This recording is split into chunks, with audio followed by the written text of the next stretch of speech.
Bonjour à tous les amis. Aujourd'hui, je suis avec Guillaume. On va revenir un peu sur l'actualité du Real Madrid. Petite vidéo sur le match de ce week-end. On va un peu parler transfert aussi, puis on finira sur le match de ce week-end face à l'Espagnol Barcelone. Guillaume, comment tu vas? Bah écoute, ça va pas trop mal, un petit peu malade. Rentré en région parisienne, mais ça va. Ça se porte bien et toi? Qu'est-ce qui t'arrive? T'as le Covid ou quoi? Juste la gorge qui est prise. J'ai maltraité mon corps pendant 3 semaines en vacances, pendant 6 semaines même en vacances plutôt. Donc sans doute pour ça. T'es, t'es souvent malade Je suis quand tu fais souvent des malade, c'est avions, vrai. hein. Ils doivent se dire qu'ils C'est- sont avec un et tout le temps malade, les vidéos, une vidéo sur deux, je suis malade. Mais oui, c'est comme ça, hein. C'est pas moi qui le décide. Et toi, ça Bon, va? du coup, ouais, ça va, ça va. Du coup, on va commencer par le match de ce week-end. Victoire 4-1 du Real Madrid à Vigo, à Balaidos. Comment t'as vu les joueurs du Real Madrid face à Vigo? C'est un match qui fait du bien. Après la prestation contre Almeria qui était relativement douteuse, c'est un match où le Real a su être très décisif, très tranchant. Ils ont affronté un Celta Vigo qui était intéressant en plus, surtout en première période. C'est une équipe qui a essayé de proposer du jeu, qui a réussi à se créer de bonnes occasions. En première période, on a vu Militao pas faire un très bon match d'ailleurs au passage. Mais du coup, c'est bien pour la confiance du Real Madrid. Je crois que sur leurs 4 premiers tirs cadrés, ils plantent 4 buts.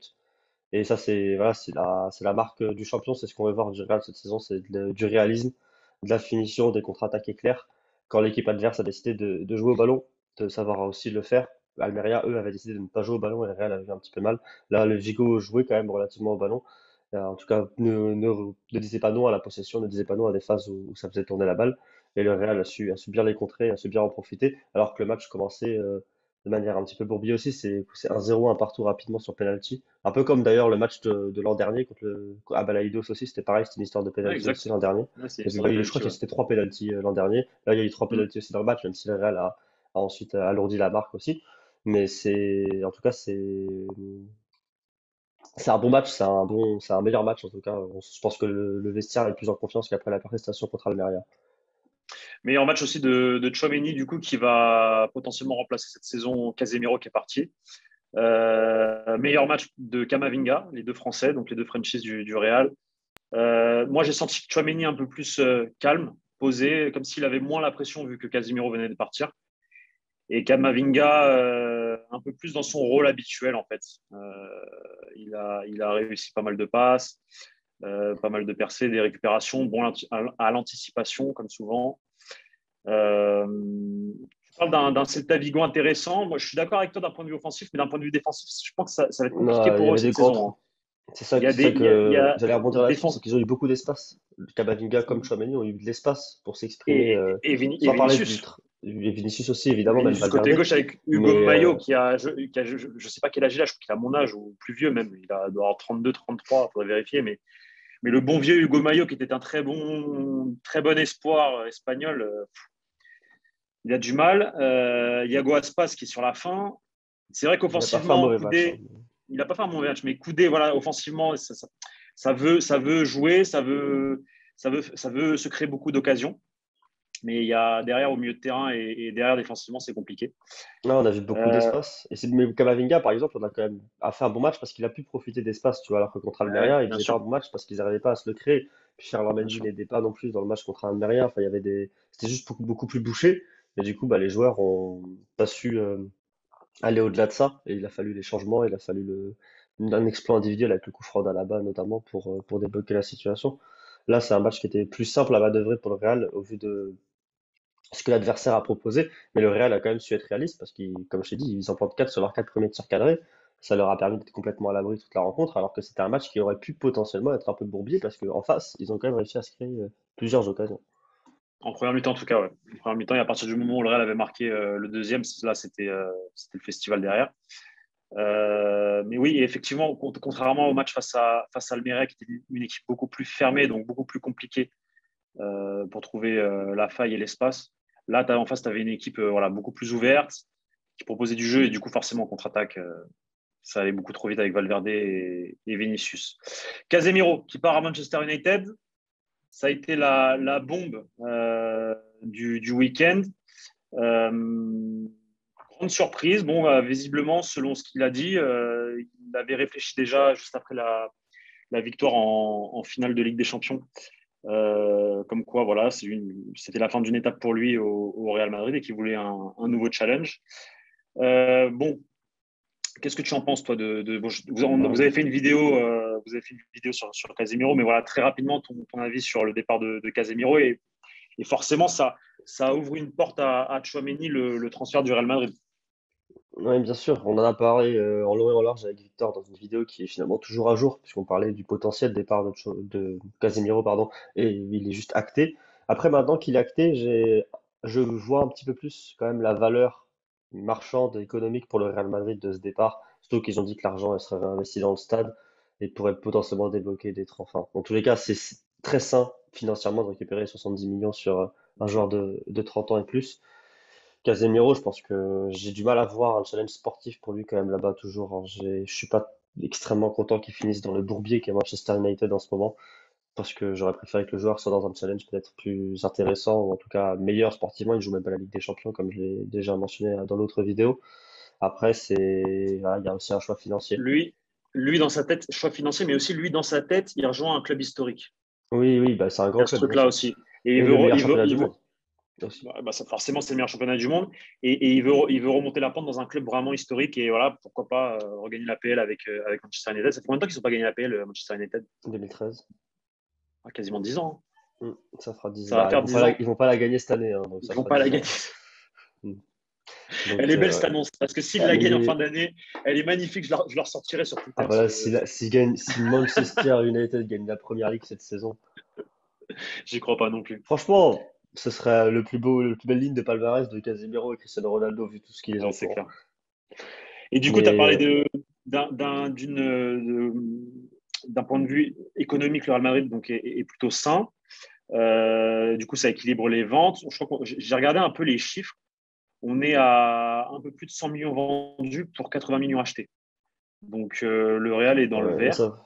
et ça vient à Le Real l'équilibre est avec les bonus de Tchouaméni, logiquement, du coup. Mais Voilà, et il y a des bonus dans le transfert de Casemiro parce que c'est 73 millions le départ du joueur, plus 12 millions de bonus. Donc ça peut monter à 85 millions, sachant que dans les bonus, il y a des plus faciles et des plus compliqués. Dans les plus faciles, c'est gagner la Ligue des Champions et la PL, je crois que c'est.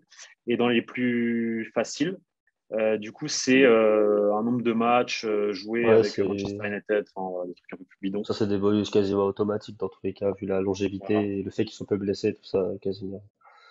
voilà. Et du coup, bon, je rebascule sur une information que j'ai donnée donc, cette semaine. Effectivement, Bellingham, Jude Bellingham, le joueur du Borussia Dortmund, donc un jeune anglais. Toi, tu le connais un peu ou pas? Parce que moi, personnellement, je ne l'ai pas vu Un jouer petit peu, j'ai regardé un petit énormément. peu. Bah, j'avais regardé un ou deux matchs à l'époque de Birmingham déjà, parce que ça était très jeune, on Ah en ouais, parlait beaucoup. Et c'était une époque où je regardais un petit peu de Championship. Là, c'est un petit peu moins le cas dernièrement, ces deux dernières saisons. Mais c'est un joueur qui est très intéressant. C'est l'un des, je pense, meilleurs profils pour être la succession de Modric. Si on devait vraiment essayer de copier, entre guillemets, le rôle un qu'a joueur. Modric au Real Madrid, c'est un joueur qui peut parfaitement exploiter les demi-espaces, qui peut exploiter la profondeur comme la balle dans les pieds, qui se déplace très bien, qui fait les efforts à la récupération. C'est vraiment Elliott, on a fait un profil sur le site du journal du Hmm. Real à l'écrit que je vous conseille de lire. Mais c'est vraiment un joueur qui correspondrait parfaitement au rôle de Modric et qui équilibrerait parfaitement un milieu de terrain composé de Tchouaméni et Valverde et lui, ou Tchouaméni, Kamavinga et lui en fonction d'eux.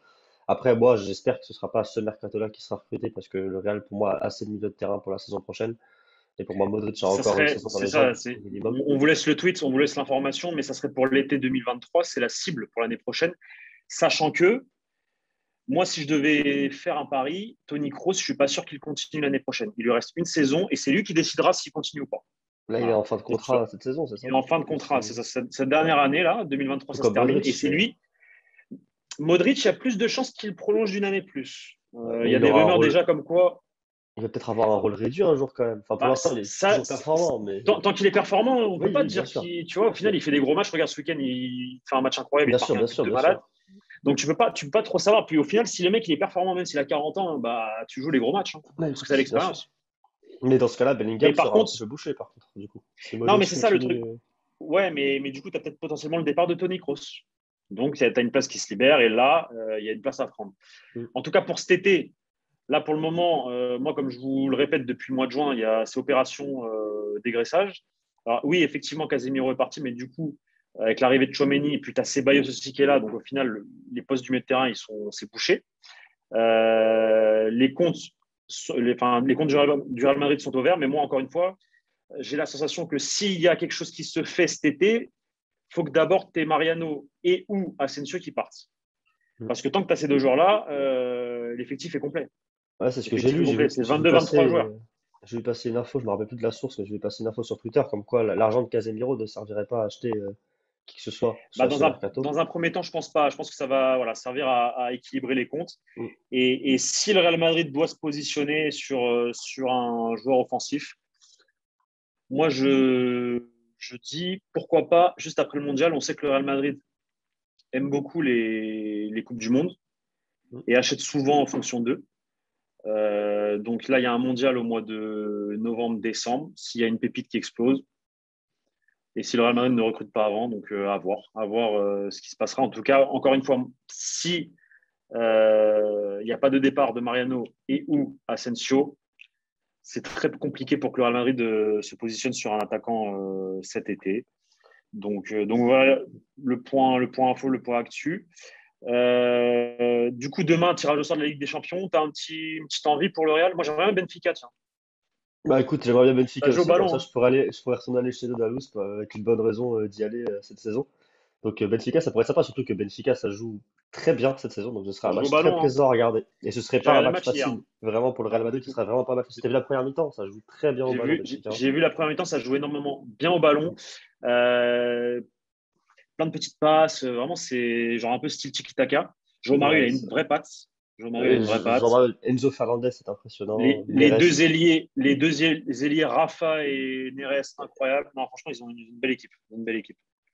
Et ouais, bah, Grimaldo, très bon aussi, hein, le latéral gauche. moi j'ai toujours eu du mal avec ce joueur, mais oui, il a fait un bon match hier. Et du coup, dans le Je sais chapeau pas, un 2, il y petit. a une équipe que tu aimerais bien? Bah, je pense qu'il faut éviter. Enfin, le moins fort sera le mieux, en fait, au final, tu vois. Tu penses? Plus Moi, la j'aime bien poule les est gros simple, matchs. mieux c'est. Après, l'important, ce serait que le Real juste finisse premier de poule. Mais oui, c'est sympa les gros matchs. Tu vois, la poule de l'an dernier avec l'Inter, c'était sympa parce que c'était deux gros matchs, mais c'était quand même un petit cran en dessous du Real Madrid. Abordable. Abordable. Et du coup, ce week-end, le Real Madrid se déplace à l'Espagnol Barcelone. Donc, conférence de presse samedi parce que le match, c'est dimanche à 22h.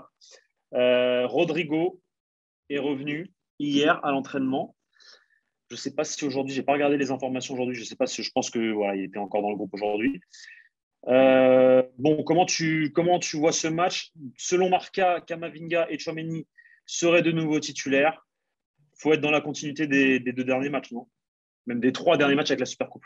Oui, bien sûr, il faut être dans la continuité. Je pense que Tchouaméni, c'est une évidence au milieu de terrain.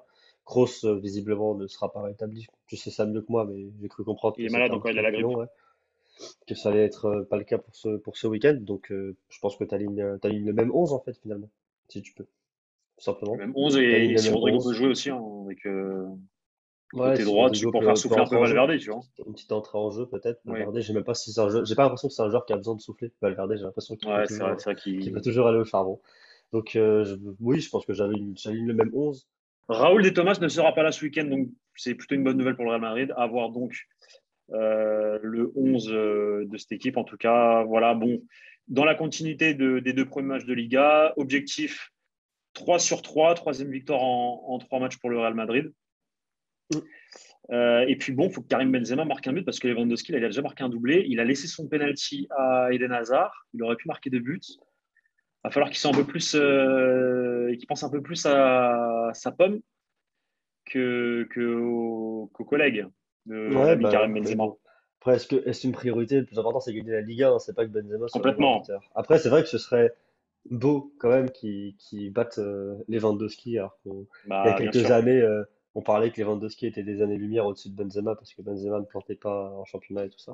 Donc ce serait sympa. Il y a une dernière petite annonce aussi que j'aimerais faire Ouais, comme ça à la fin de la vidéo. On va faire un space logiquement à la fin du mercato, sans exact. doute le lendemain de la fin du mercato, même le soir même, pour parler du mercato et du match contre le Betis, qui sera finalement le premier test du Real Madrid cette saison contre une équipe qui a quand même un niveau supérieur aux trois équipes qu'on a affrontées jusque-là. Très bien, Guillaume. Bah écoutez, j'espère que cette vidéo vous a plu, les amis, et je vous dis à très bientôt pour de nouvelles vidéos sur la chaîne du Journal du Real. Salut, Guillaume. Ciao. Salut!